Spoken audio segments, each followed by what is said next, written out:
Hello friends, welcome to my YouTube channel Samrat education. दोस्तों, इस video में आप लोगों के लिए डेयरी साइंस का 3 से 4 मोस्ट इंपॉर्टेंट लॉन्ग क्वेश्चन लेकर आया हूँ। यदि आप लोगों को इसका पीडीएफ चाहिए तो डिस्क्रिप्शन में व्हाट्सएप ग्रुप का लिंक और व्हाट्सएप नंबर दिया गया है। मैसेज करके आप लोग इसका पीडीएफ ले सकते हैं। दोस्तों, ये जो आवाज़ आ रही है तो बगल में किसी घर शादी है, तो वहाँ से आवाज़ आ रही है थोड़ा थोड़ा, तो आप लोग मैनेज कर लीजिएगा क्योंकि टाइम बहुत कम है और वीडियो बनाना आज ही है, क्योंकि आज ही आप लोगों का एग्जाम भी है। तो चलिए स्टार्ट करते हैं। श्वेत क्रांति देखते हैं। श्वेत क्रांति की जो शुरुआत है दोस्तों, वह जुलाई सन 1970 में वर्गीज कुरियन के निर्देशन में ऑपरेशन फ्लड योजना के शुभारंभ से हुई थी।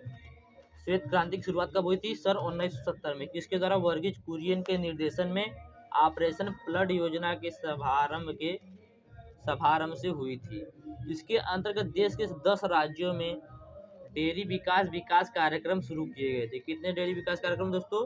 राज्य के 10 राज्यों में डेयरी विकास कार्यक्रम शुरू किए गए। इनमें ग्रामीण क्षेत्रों से दूध इकट्ठा करके उनसे प्रसंस्करण, विपणन, पशु चारा व्यवस्था, पशु स्वास्थ्य सुविधाओं, कृत्रिम गर्भाधान एवं प्रसार सेवाओं हेतु आधारभूत सुविधाओं का विकास किया गया।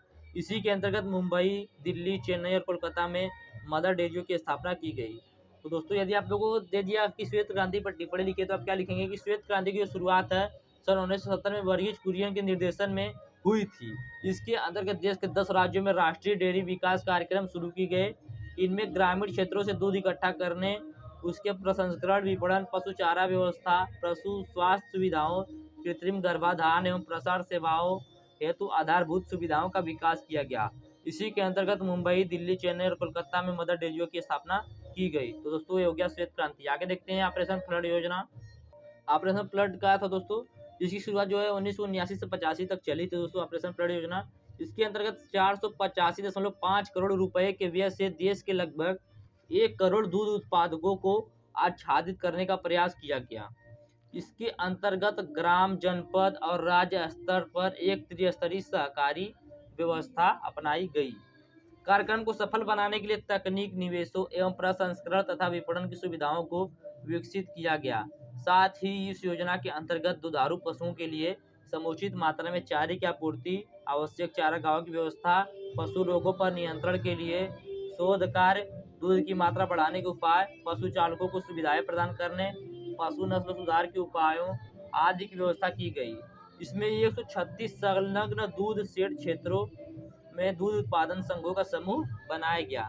हैदराबाद के शोध केंद्र ने पशु रोगों के निवारण हेतु रक्षा नामक टीके का विकास किया।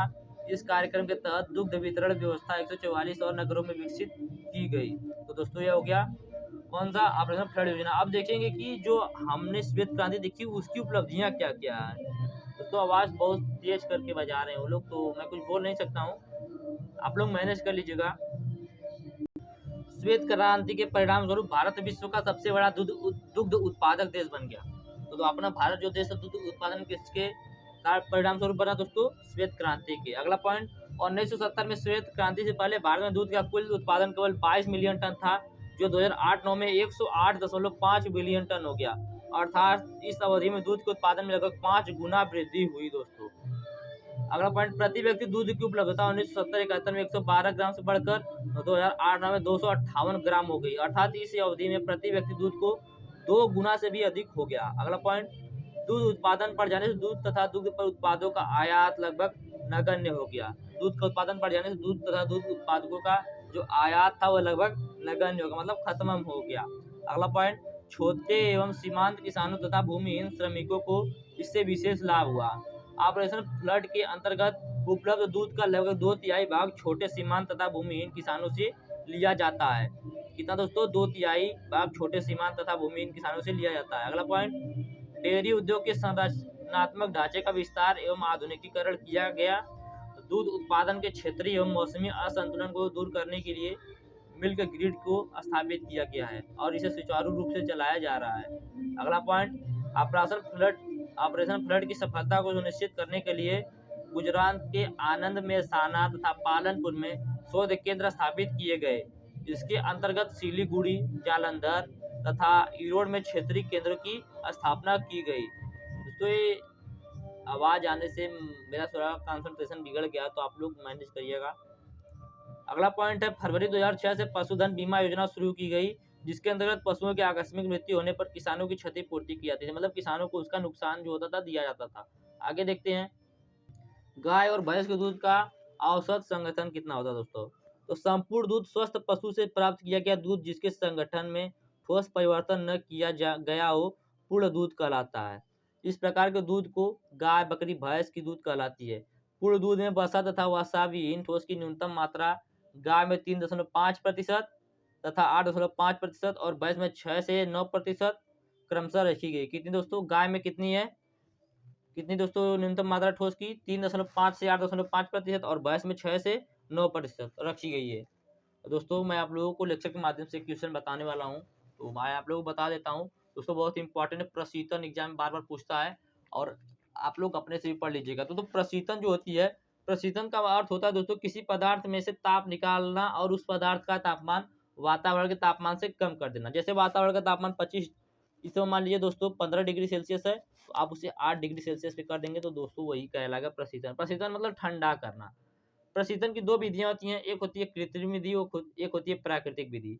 तो प्राकृतिक विधि होती है तो इसमें बर्फ का पानी तथा नमक के मिश्रण का प्रयोग किया जाता है, और जो कृत्रिम प्रशीतन होता है उसमें मशीन का प्रयोग किया जाता है। तो देखते हैं प्राकृतिक प्रशीतन प्रशीतन क्या होता है। तो दोस्तों बर्फ और नमक के मिश्रण से ठंडा करने को दोस्तों प्राकृतिक प्रशीतन कहा जाता है। यदि बर्फ में नमक डाला जाए तो इसका तापमान कम हो जाएगा और प्रशीतन बढ़ाया जा सकता है। बर्फ के मिश्रण में नमक की विभिन्न मात्राओं से विभिन्न तापमान प्राप्त होता है। इसमें भी दोस्तों एक सूखी बर्फ से ठंडा किया जाता है। तो सूखी बर्फ से ठंडा करना, सूखी बर्फ के या ठोस कार्बन डाइऑक्साइड द्वारा भी प्रशीतन होता है। इसका तापमान 78.5 डिग्री सेल्सियस होता है। इस तापमान से गैस या तक या 246.3 BTU ग्रहण करती है। BTU का मतलब दोस्तों होता है ब्रिटिश थर्मल यूनिट। इन सभी को मैंने पहले करा दिया दोस्तों, तो आप लोग उसको भी देख लीजिएगा। अब दोस्तों कृत्रिम ढंग से कैसे दूध को ठंडा किया जाता है, तो कृत्रिम प्रशीतन में प्रशीतक यंत्र को प्रयोग में लाया जाता है। यह विधि बड़ी डेयरी पर प्रयोग में लाई जाती है। इस विधि में प्रयोग किया गया प्रशीतक अमोनिया गैस तथा फेरॉन 12 होता है। यह प्रशीतक यांत्रिक प्रशीतन प्रणाली द्वारा ही होता है। मैकेनिकल रेफ्रिजरेशन सिस्टम इसे कहा जाता है। इसका उपयोग दोस्तों प्रत्यक्ष विस्तार प्रणाली से किया जाता है और अप्रत्यक्ष विस्तार प्रणाली से भी किया जाता है। तो दोस्तों यह था प्रशीतन। आप लोग पीछे वीडियो में जाके देख सकते हैं, और वीडियो अच्छा लगा तो वीडियो को लाइक कर दीजिएगा। और आप लोगों से क्षमा चाहेंगे क्योंकि बाहर से आवाज़ आ रही थी, इसकी वजह से मेरा थोड़ा सा कंसंट्रेशन बिगड़ हो गया हो, इसलिए आप लोगों को हो सकता है समझ में भी ना आया हो। तो मिलते हैं अगले वीडियो में। और वीडियो चाहिए तो आप लोग कमेंट में वीडियो लिख दीजिएगा, मैं आप लोग को वीडियो बना के दे दूँगा। धन्यवाद, जय हिंद।